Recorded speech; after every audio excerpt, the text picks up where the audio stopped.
పల్నాడు అంటే కేవలం పౌరుషాల పురిటిగడ్డ మాత్రమే కాదు, అవకాశాలు ఇస్తే అందిపుచ్చుకోవడానికి ముందుంటారు అనే దానికి నిదర్శనం. ఈరోజు పల్నాడు నలుమూలల నుంచి ఇక్కడికి విచ్చేసిన అశేష ప్రజలు ఈరోజు ఈ కార్యక్రమం ఇంత విజయవంతంగా సాగుతుంది. ఈ రుణ వితరణ మహోత్సవం ఇంత అద్భుతంగా పల్నాడులో సాగుతుంది అంటే దానికి ముఖ్యమైన కారకులు మొదటి వ్యక్తి మన ప్రధానమంత్రి గారు నరేంద్ర మోడీ గారు. ఆయన ఆలోచన ప్రతి ఒక్క జిల్లాలో ప్రతి ఒక్క గ్రామంలో కూడా ఏదైతే కేంద్ర ప్రభుత్వ పథకాలు ఉన్నాయో వాటన్నిటినీ కూడా అర్హులైన ప్రతి ఒక్కరికి చేరవేయాలి అనేది ఆయన ఆలోచన. ఆ ఆలోచనకు అనుగుణంగానే ఈరోజు ఇటువంటి వెనకబడిన పల్నాడులో ఈ కార్యక్రమం ఇంత పెద్ద ఎత్తున జరుగుతూ ఉంది. రెండో వ్యక్తి ఈరోజు ఈ కార్యక్రమం ఇక్కడ జరగడానికి 2 సంవత్సరాల క్రితం కేంద్ర ఆర్థిక మంత్రి గారిని నేను కోరటం జరిగింది. మేడం, మీరు బీహార్లో చేశారు ఈ రుణ వితరణ కార్యక్రమం, మా నియోజకవర్గంలో కూడా చేయండి అని చెప్పి. ఆ రోజు మేడం నాకు మాట ఇచ్చారు, ఆంధ్రప్రదేశ్లో ఈ రుణ వితరణ కార్యక్రమం చేస్తే మొట్టమొదటిగా మీ నియోజకవర్గంలో చేస్తాను అని చెప్పి ఆ రోజు మేడం మాట ఇచ్చారు. ఆ మాటని నిలబెట్టుకుంటూ ఈరోజు దాదాపుగా 6 బ్యాంక్ ఎండీల్ని కూడా ఇక్కడికి తీసుకొచ్చి బ్యాంకులందరినీ కూడా మన ముందుకు తీసుకొచ్చి ఇక్కడ కూర్చోబెట్టారంటే దానికి మన ఆర్థిక మంత్రి గారు నిర్మలా సీతారామన్ గారికి మనందరి తరఫున కూడా ధన్యవాదాలు తెలియజేసుకున్నాం. మేడం, ముఖ్యమంత్రి గారు ఆయనకి కొత్తగా రుణాలు ఇవ్వటం గురించి ఎవరు కూడా చెప్పాల్సిన అవసరం లేదు.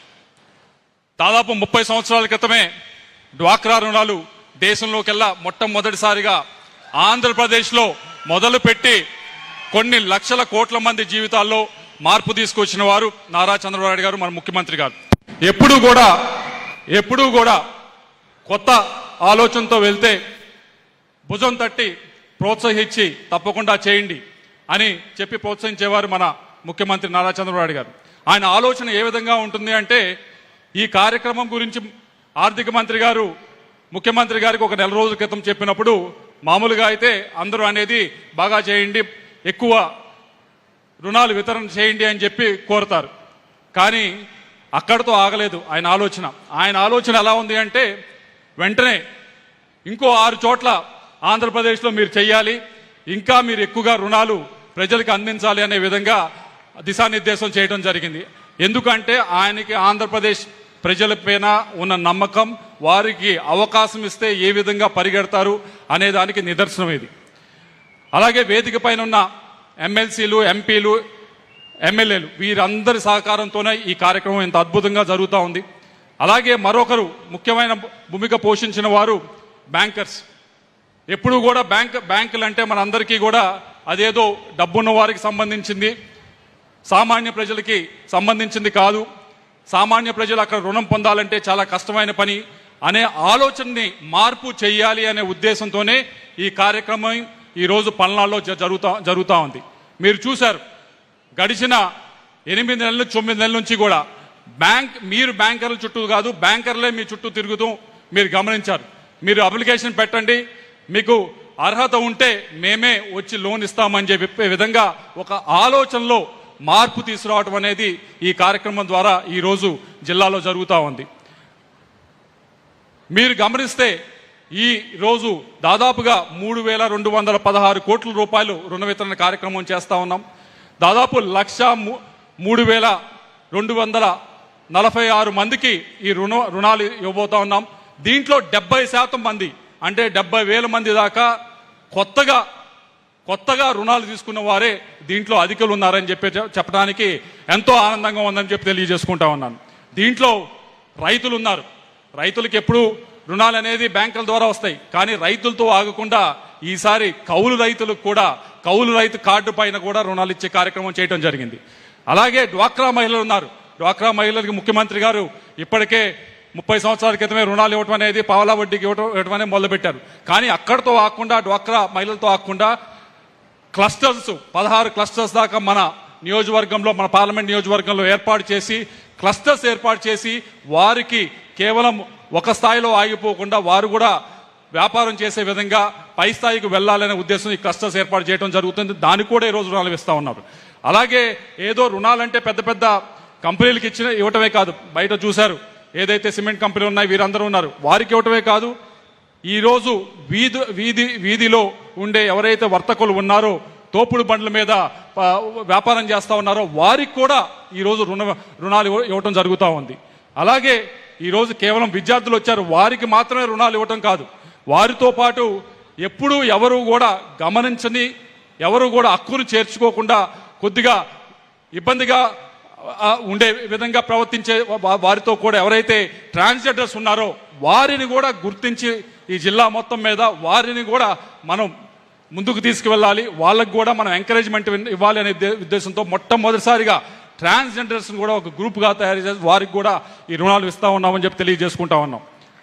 అలాగే సూర్య గారి కింద ఇంటి పైన ఏదైతే సోలార్ ప్యానల్స్ పెడతా ఉన్నారో వారికి కూడా ఈరోజు రుణాలు వితరణ చేస్తూ ఉన్నాం. వారితో పాటుగా సూర్య గారు సోలార్ ప్యానల్స్ అంటే టౌన్లో ఉంటారు లేకపోతే గ్రామాల్లో ఉంటారు, కానీ వారితో పాటుగా ఎవరైతే అడవుల్లో ఉంటారో ట్రైబల్స్ ఉన్నారో వారిని కూడా వెతికి వారికి కూడా ఇప్పటిదాకా మామూలుగా అయితే ROFR పట్టాలతో ఆపేశారు, కానీ ROFR పట్టాల పైన కూడా రుణాలు ఇచ్చే కార్యక్రమం ఈరోజు జరుగుతామని చెప్పి తెలియజేసుకోవడానికి ఎంతో ఆనందంగా ఉందని తెలియజేసుకుంటా ఉన్నాం.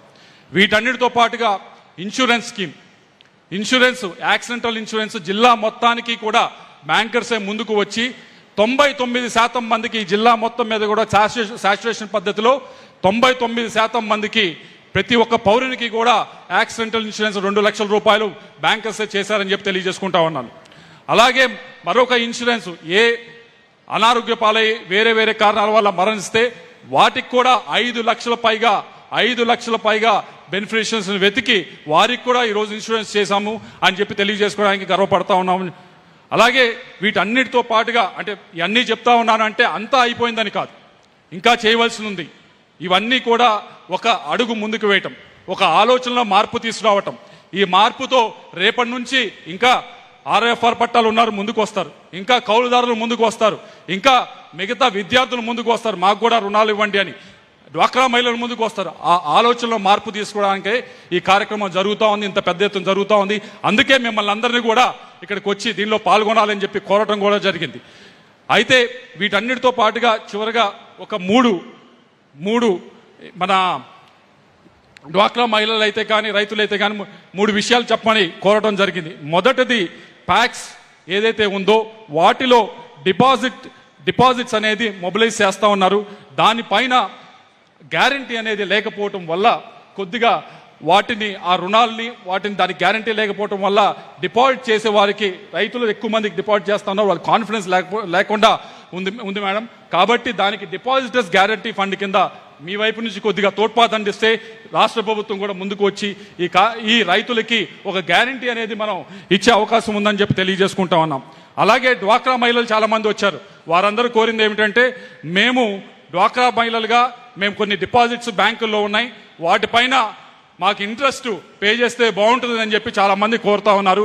దాన్ని కూడా ఒకసారి పరిశీలించాలని చెప్పి కోరుతా ఉన్నాం. చివరిగా ముఖ్యమంత్రి గారిని కోరేది, ఇప్పుడు 16 క్లస్టర్స్ మహిళలతో పెట్టాం సార్, అయితే మేము కోరేది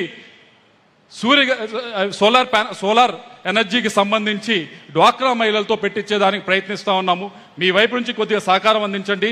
ప్రతి మండలానికి 25 మండలాలకి 25 మెగావాట్లు పెట్టేదానికి మీ వైపు నుంచి అలాగే కేంద్ర మంత్రి గారి వైపు నుంచి కొద్దిగా సహకారం అందిస్తే డ్వాక్రా మహిళలతోనే ఒక మెగావాట్ ఒక్కో మండలంలో పెట్టించి రాష్ట్ర ప్రభుత్వానికి ఇచ్చే విధంగా ప్రయత్నిస్తామని చెప్పి, అలాగే వారికి ఒక ఆర్థికంగా నిలదొక్కునేదానికి ఉపయోగపడే కార్యక్రమం చేస్తామని చెప్పి తెలియజేసుకుంటూ వీటికి మీ సహాయ సహకారాలు అందించాలని కోరుకుంటూ మరొకసారి మేడం మీరు ఎంతో సమయం కేటాయించి ఇక్కడికి వచ్చారు, మాట నిలబెట్టుకొని ఈరోజు వచ్చి 3,216 కోట్ల రూపాయలు ఇక్కడ పల్నాడులో ఇస్తా ఉన్నారు. దానికి పల్నాడు ప్రజలు అందరి వైపు నుంచి కూడా మీకు ప్రత్యేకంగా ధన్యవాదాలు తెలియజేసుకున్నాం. Thank you madam.